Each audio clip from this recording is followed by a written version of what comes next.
বিষ খাবেন তবু এই 5টি কথা কাউকে বলবেন না।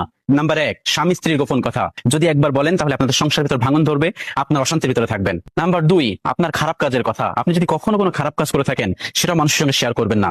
যদি কখনো কোনোভাবে শেয়ার করেন তাহলে কিন্তু আপনি সুখে থাকতে পারবেন না, ভালো থাকতে পারবেন না। নাম্বার 3, আপনার উপার্জনের কথা। আপনার উপার্জনের কথাও কাউকে বলবেন না। আপনি কত টাকা বেতন পান, কত টাকা স্যালারি পান, কোথায় চাকরি করেন, এগুলো বলার আসলে দরকার নাই, মানুষের বদনজর লাগে। তো নবী করিম সাল্লাল্লাহু আলাইহি ওয়াসাল্লাম বলেছেন মানুষের বদনজর এত খারাপ, একটা উটকে, জীবন্ত উটকে কড়াই পর্যন্ত নিয়ে আসে, এটা হচ্ছে বদনজর। নাম্বার 4, আপনার পরিকল্পনার কথা। আপনার পরিকল্পনার কথা কাউকে বলবেন না।